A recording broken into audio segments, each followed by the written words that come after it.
చాలా చోట్ల జరుగుతూ ఉన్నారు. దీన్ని ఆ స్థాయికి ఎలివేట్ చేయలేమన్నమాట.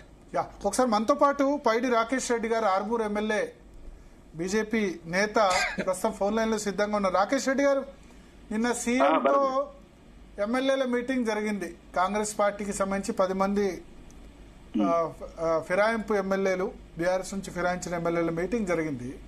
కాంగ్రెస్ పార్టీకి బీఆర్ఎస్ పార్టీకి కాంగ్రెస్ పార్టీ ఎమ్మెల్యేలే మనం అంటాం. వాళ్ళు కాదు అని చెప్తే మాత్రం మనకు కండువాలు కప్పుకొని బయటలు ఇచ్చి మీడియాలలో మేము కాంగ్రెస్ లో నియోజకవర్గ అభివృద్ధికి ఏరే అన్న తర్వాత పిల్లి కళ్ళు పూసుకొని పాలు తాగితే మనం కూడా కాంగ్రెస్ పార్టీ ఎమ్మెల్యేలు అనడంలో సందేహం ఉంది. బీఆర్ఎస్ నుంచి అందుకనే ఫిరాయింపు ఎమ్మెల్యేలు అని అంటారా? No doubt. ఒకటే భరత్ గారు, నేను ముందు నుంచి అంటే నేను కొత్తగా కావచ్చు రాజకీయాలకు, కానీ రాజకీయాలకు ఎమ్మెల్యేకి ఎన్నికైనప్పటి నుంచి మొదటి నుంచి అంటున్నాను, ఇట్లాంటి నైతిక విలువలు లేని నాయకుల వల్ల తెలంగాణ సమాజం తలదించుకుంటుంది. నేను ఎవరినో ఒక్కరిని వ్యక్తిగతంగా మాట్లాడలేదు భరత్ గారు. అసలు తెలంగాణ అర్థం లేకుండా చేసిన రాజకీయ నాయకులు తయారయ్యారు తెలంగాణలో. అసలు తెలంగాణ ఎందుకు వచ్చింది, ఎవరి గురించి తెచ్చుకున్నాము, ఈ పార్టీ ఫిరాయింపుల గురించా? రాజకీయాలలో మార్పులు చేయొచ్చండి, అంటే పార్టీలు మారచ్చు, తప్పేం లేదు. అది మన ఒక ప్రజాస్వామ్యంలో ఉన్న ఒక ఒక అవసరం అనుకుందాం.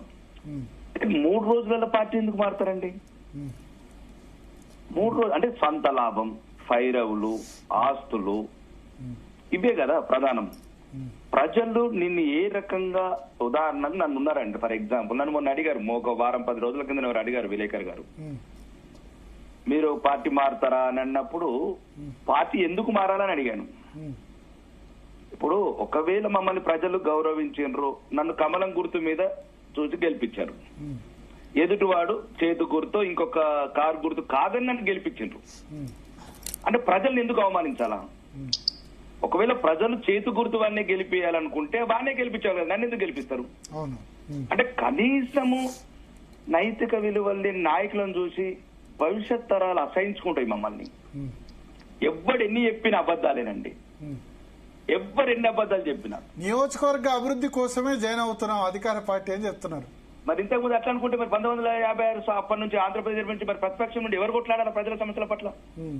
ప్రతి ఒక్కడు అమ్ముడు పోతే, ప్రతి ఒక్కరు తన సొంత క్లాసు చెప్పుకుంటా పార్టీలు మారితే ప్రజల పక్షాన, మహిళల పక్షాన, విద్యార్థుల పక్షాన, నిరుద్యోగుల పక్షాన ఎవరు కొట్లాడాలి భరత్?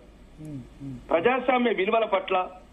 ఇప్పుడు ఉదాహరణకు ఒక అధికార పార్టీ ఉంది, ఏదైనా కావచ్చు, రేపు బీజేపీ అయితే ఇంకా ఏదైనా అపోజిషన్ ఉన్న పార్టీ కొట్లాడాలా?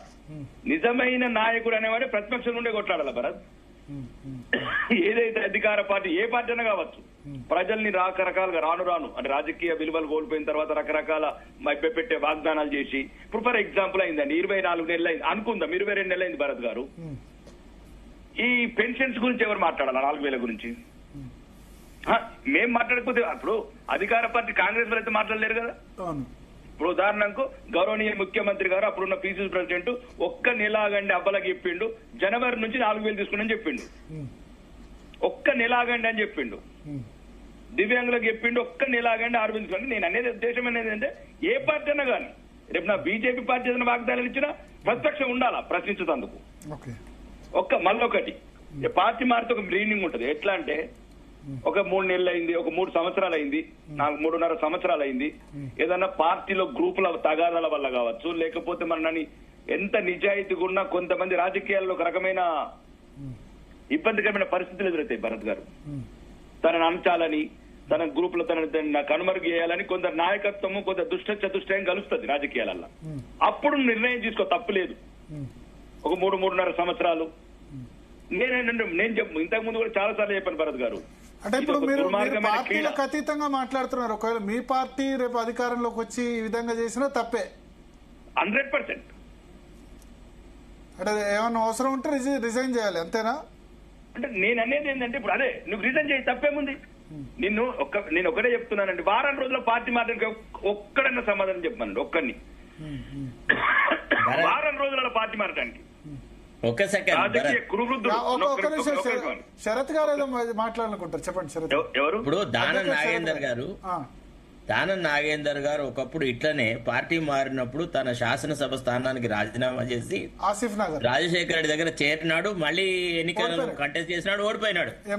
అంటే నీతిగల ప్రవర్తన అనేది ఆయనకు తెలియంది కాదు, తెలిసి ఈసారి అవకాశవాదం రాజకీయం చేసినాడు అనేది నా మాట. అంటే ఇప్పుడు కొత్త పాలిటిక్స్ వచ్చాయి కదా 2007 నుంచి. 2007లో మనం ఇప్పుడు బీఆర్ఎస్ అనే కాదు, 2007లో అప్పుడు రాజశేఖర్ రెడ్డి ఉన్నప్పుడు ఆ 9 మంది ఎమ్మెల్యేలు బీఆర్ఎస్ లో గెలిచి కాంగ్రెస్ పార్టీ తరపున కూటమిగా చేశారు. ఆ తర్వాత బీఆర్ఎస్ చేసింది.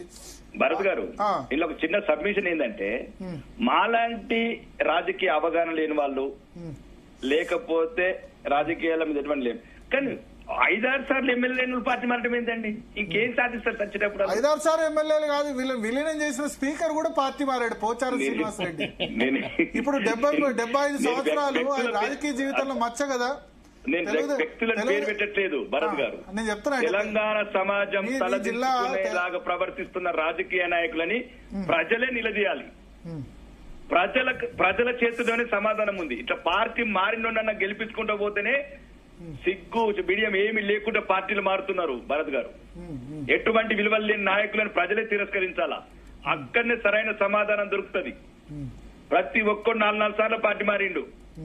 నేను ఏమంటున్నాంటే, ఇప్పుడు ఓడిపోయిన తర్వాత మహాత్మవేర్ గారు గెలిచి అధికార పార్టీలోకి ఫిరాయించడమే ఇబ్బంది. అరే నైతిక విలువలు నేర్పాల్సిన వాళ్ళు, రాజ్యాంగం గురించి అన్ని తెలిసిన వాళ్ళు ఒక వారం రోజుల పార్టీ మారితే, నేను అనేది వ్యక్తులను అంటలేను, భవిష్యత్ తరాలు మమ్మల్ని అసహించుకుంటాయి అంటున్నా. రాజకీయాలు ఉంటాయండి, రాజకీయాలు ప్రతిదీ స్వలాభము, స్వార్థము, ఇదంతా ఇదే. ఏమైతుంది ఇప్పుడు ఒకటి భరత్ గారు, దీనికి ఇంకొక కారణం కూడా ఉంది. అధికార పార్టీ ఎక్కువ దీంట్లో ఒక భాగం ఉంది. ఎందుకంటే ఇప్పుడు మేము ఉన్నాము, మాకు ప్రోటోకాల్ ఉండదు. ఆడెవడో ఇన్ఛార్జ్ అని పెడతారు. ప్రతి ఒక్కటి మన కాళ్ళ మధ్యన కర్ర పెట్టినట్లే. ఈ రేవంత్ రెడ్డి మీ దగ్గర వినయ్ రెడ్డి కావచ్చు, ఇంకేదైనా రెడ్డి కావచ్చు, ప్రజలు తిరస్కరించిన వాళ్ళు, ప్రజలు అసహించుకున్న వాళ్ళు, 3 సార్లు ఓడగొట్టినోడు. దీని వల్ల ఏమవుతున్నది, రాజకీయ నాయకులు ఎవరు అధికారంలో ఉంటే వాడు రాజ్యం చేయాలా, ఆ పార్టీ ఎమ్మెల్యేలే చేయాలి, ఇక్కడ ఎమ్మెల్యే బినామీగా పార్టీ.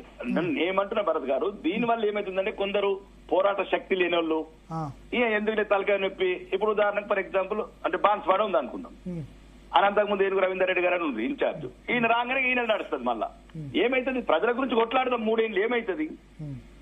ఇప్పుడు మనము ప్రజాస్వామ్యయుతంగా ఎన్నికైన శాసనసభ్యులం అండి. పోరాటం లేకపోతే ఎందుకు ఈ సన్నాసులకు? ఒకసారి మాజీ మంత్రి శ్రీనివాస్ గౌడ్ మీరు లైన్ లో ఉండండి.